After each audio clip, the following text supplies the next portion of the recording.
Welcome to episode 1 of the TargetSlam Tennis Podcast.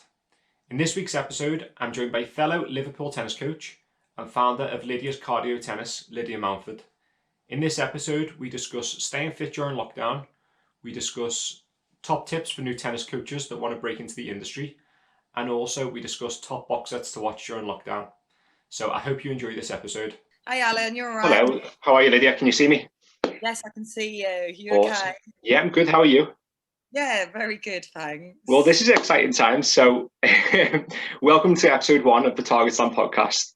I thought you'd be a good first guest to have on the podcast because, well, first of all, we're good mates, and secondly, we are in lockdown right now, and you are pretty much like the queen of staying fit during lockdown. Like every time I click on your Instagram, on the stories, I always see you like doing something fit or active, or giving words of wisdom for people to stay fit. So, I thought, you've got to keep moving. You've got to keep going. Thought we get started. So, talk about a couple of topics tennis related, seeing as we've got 2 high quality tennis coaches right here. And I thought a good topic to start with would be staying fit during lockdown. So, obviously we've gone back into lockdown. We're probably going to be in it for another like 4 weeks, maybe more. And we can't get on the tennis court right now. So, what are your top tips to staying fit during lockdown? So I'd say my number 1 top tip is to just go out in the fresh air and just go on a walk or a run. So I do this every day, and I don't have a goal in my mind of what distance I want to do or, anything like that. I just go out, and in my head, I might, maybe I might end up doing 2 kilometers. I might end up doing 10 kilometers, but it doesn't really matter. I'm not really fussed about the time or the distance.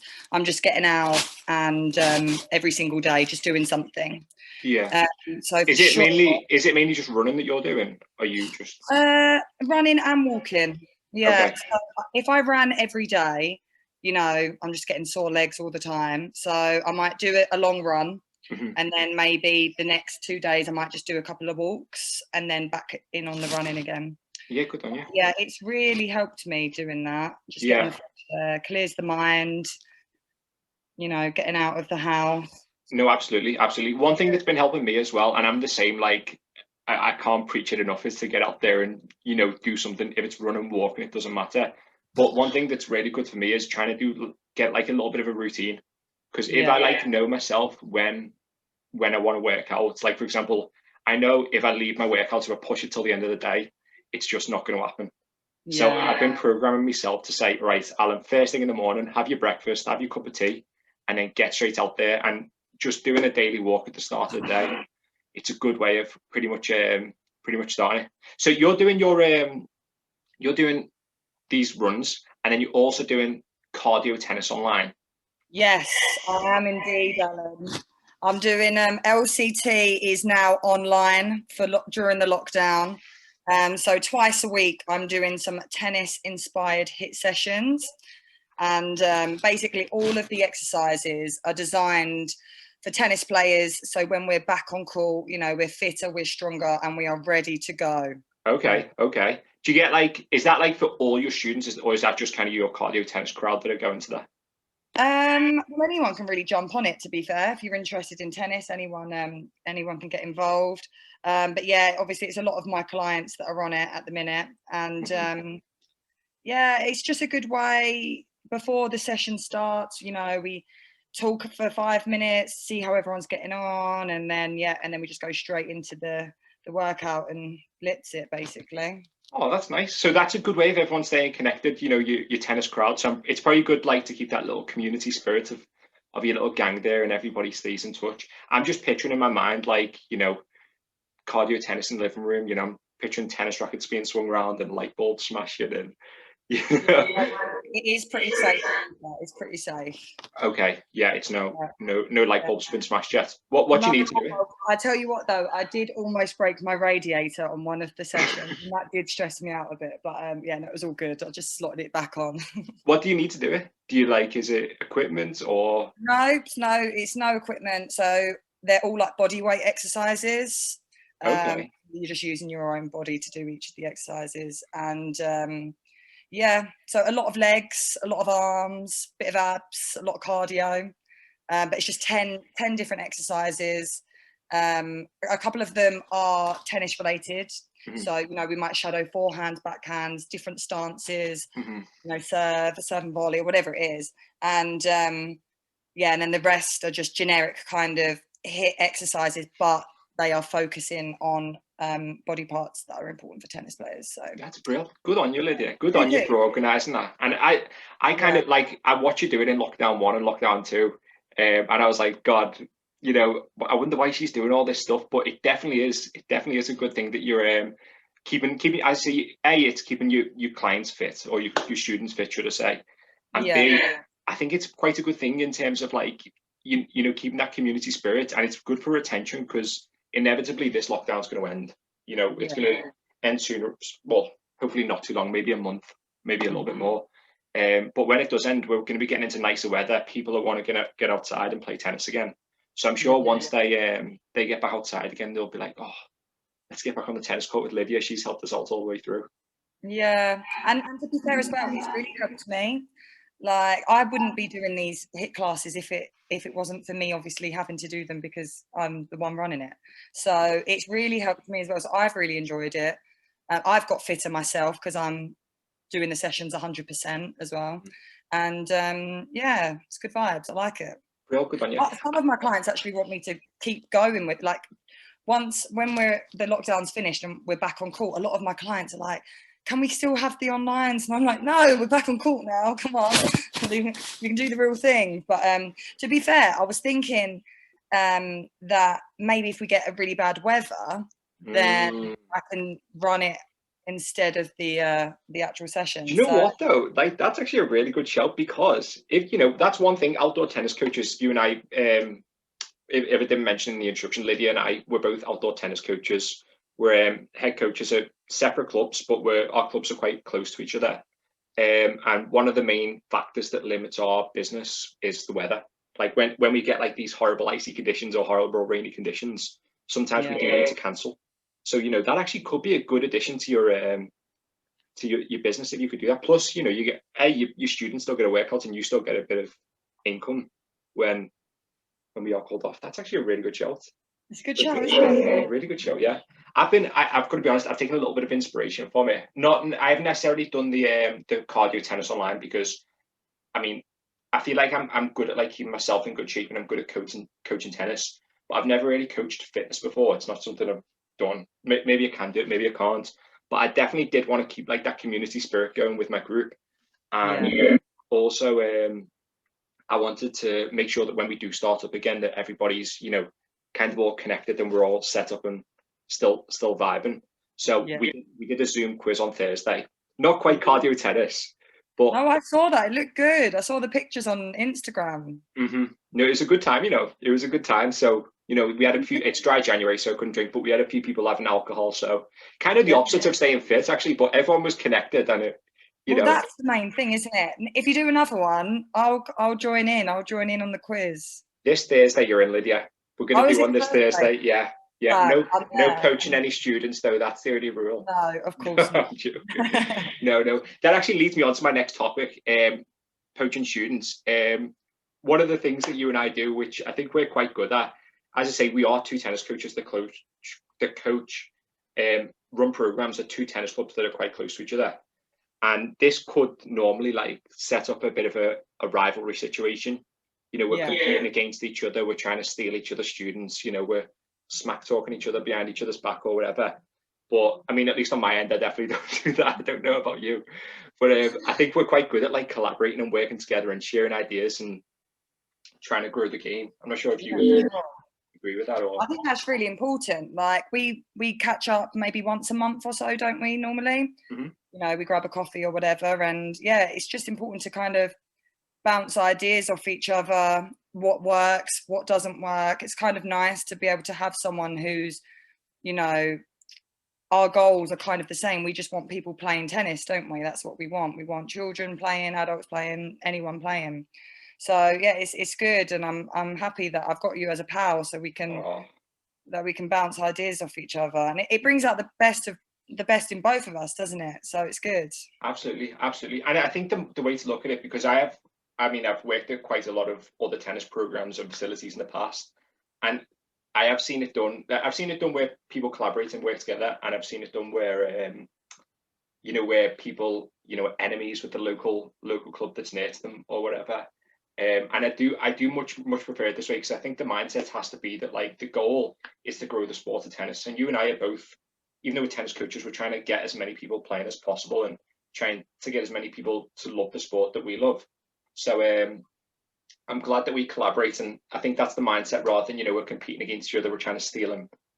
Yeah, Yeah, exactly. It's good. I can't wait until post lockdowns and we can get a couple of TargetSlam events going on. Yes. I'm excited for that. Do you know what? We did have one planned, didn't we? We had one planned for March. It was like 2 weekends too late, and then we were in the lockdown. Yeah. Bloody COVID stopped us. And we did play in a little match against each other though before that. Like, we played a little competition match as well, didn't we? Where we did like a little team events, a couple of your students. Oh yeah, with the kids. Yeah, that was so good. Honestly, we've got so many things we need to plan for once we can. Absolutely. I do think though, once this is all good, after this lockdown, this is going to be a good summer of tennis. Like, I think things are going to open up. People are going to want to be outside again, playing, getting fit, being in the fresh air, mingling with people if we're allowed to, getting close to people if we're allowed to, which I think we will be. So, exciting times to look forward to. I know, I'm excited. Right, Lydia, I want to run something by you. So,